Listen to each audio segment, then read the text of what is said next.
Alors, je dirais que le bilan de la politique américaine en Irak, telle qu'elle a prévalu depuis la chute du régime de Saddam Hussein,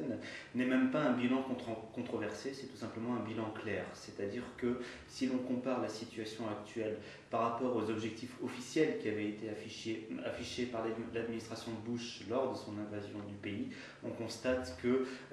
les États-Unis ont tout simplement échoué à assurer une sorte de modus vivendi qui soit prometteur pour les perspectives que développent les citoyens irakiens.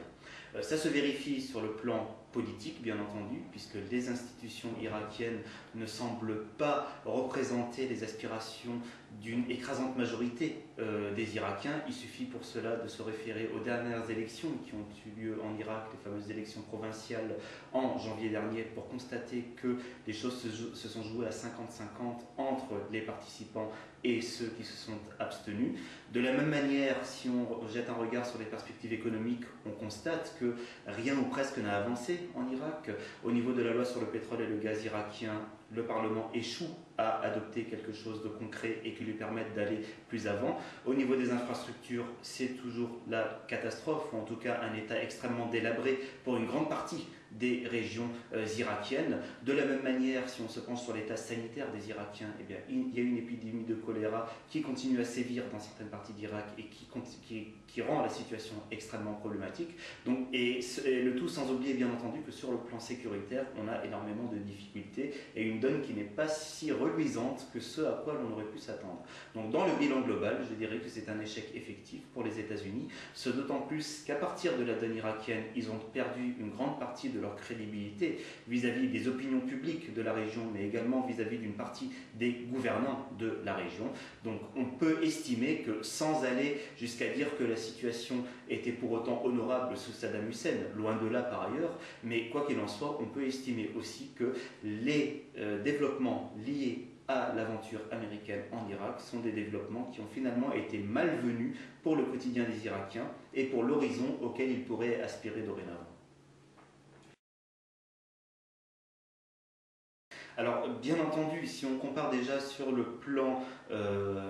factuel, l'état des violences tel qu'elles prévalent aujourd'hui et la situation qui était présente il y a 1 an et demi ou 2 ans encore, il faut reconnaître qu'il y a une amélioration. C'est-à-dire que certes, en l'occurrence avec la date fatidique du 30 juin, c'est-à-dire cette date annoncée pour un retrait des troupes américaines des principales villes irakiennes, on a eu une montée des violences qui s'explique par la volonté de certains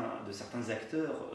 qu'ils soient membres d'Al-Qaïda d'ailleurs ou membres d'autres formations, donc qui s'explique par la volonté de ces mêmes acteurs de montrer que finalement ils ne laisseront pas faire les perspectives et ils essaieront de coincer le gouvernement irakien dans la possibilité pour lui de prétendre à une stabilité. Cela étant dit, est-ce qu'on peut pour autant tabler sur l'action d'une armée nationale irakienne qui comblerait largement l'armée américaine et la manière par laquelle elle a essayé de tenir la sécurité jusqu'à présent? Je crois que même sur ce plan-là, il convient d'être extrêmement prudent. Pour un ensemble de paramètres, et je n'en citerai que un ou deux en fait. C'est-à-dire que d'un point de vue numérique, bien entendu, entre policiers et membres de l'armée nationale irakienne, on a quelques 760 000 hommes qui sont formés et qui sont présents sur le terrain. Donc on peut se dire que c'est un contingent suffisant pour tenir les perspectives. Oui, sauf que au point de vue structurel, au point de vue de l'entraînement et au point de vue des modalités d'action, il n'y a pas de raison pour l'armée nationale irakienne de pouvoir faire mieux que les Américains. C'est-à-dire qu'elle est peu à même de combler certaines particularités du terrain et elle est peu à même de contrer efficacement l'action de formation qui ont tendance à être assez diffuses et à attaquer ou à procéder à des attaques d'une manière extrêmement basique, à savoir les attentats suicides ou la mise en place de véhicules piégés. Ça, c'est un point. L'autre point également fondamental, c'est qu'il ne faut pas oublier que cette aventure américaine en Irak a confirmé des identifications politico-confessionnelles. C'est-à-dire que l'armée irakienne est composée aussi bien de sunnites que de chiites, pour l'essentiel. Ces mêmes personnes ont de fortes chances de s'identifier à cette propre identité avant que d'agir à un endroit ou à l'autre de l'Irak. Et donc à partir de là, on sait qu'un peu sur le modèle libanais, finalement, il y a des réticences de la part de certains membres de l'armée nationale irakienne d'agir dans des régions où ils ont eux-mêmes des coreligionnaires. Alors, il est difficile de prévoir la manière par laquelle les perspectives évolueront tant en Irak que dans le reste de la région, mais dans le même temps, on a des indicateurs et des étapes à venir. Alors, sur le plan interne irakien, de mon point de vue,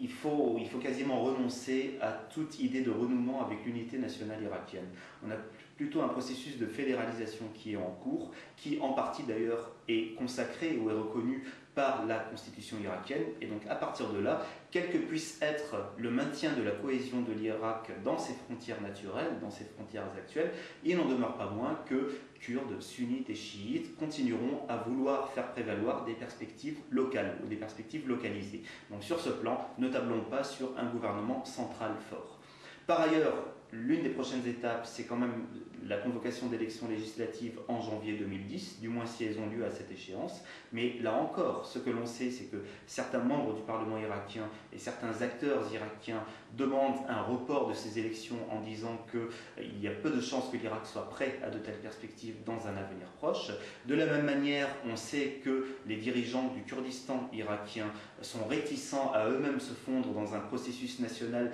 qui les mettrait à niveau égal avec le reste des Irakiens, chose qu'on avait déjà vue avec les élections provinciales en janvier dernier. Et il faut également ajouter à cela le fait que des questions clés telles que le statut de la ville de Kirkouk, extrêmement riche en pétrole et convoitée par les Kurdes, n'est pas réglée. Et c'est pourquoi on voit aujourd'hui d'ailleurs qu'il y a beaucoup de violence dans la ville de Kirkouk très particulièrement, et beaucoup de tensions dans cette ville-là. Donc dans ces perspectives irakiennes, je dirais qu'il ne faut pas s'attendre à un aplanissement ou à un statu quo qui aille vers la pacification des perspectives. Un petit mot également sur les évolutions régionales pour dire que la donne irakienne continue à inquiéter un grand nombre d'acteurs régionaux, que ce soit l'Égypte, que ce soit la Syrie, que ce soit l'Arabie Saoudite, que ce soit même la Turquie, étant donné que tous ces pays ont peur de voir les évolutions irakiennes rejaillir négativement sur leur propre état des faits, ou sur leur propre état tout simplement.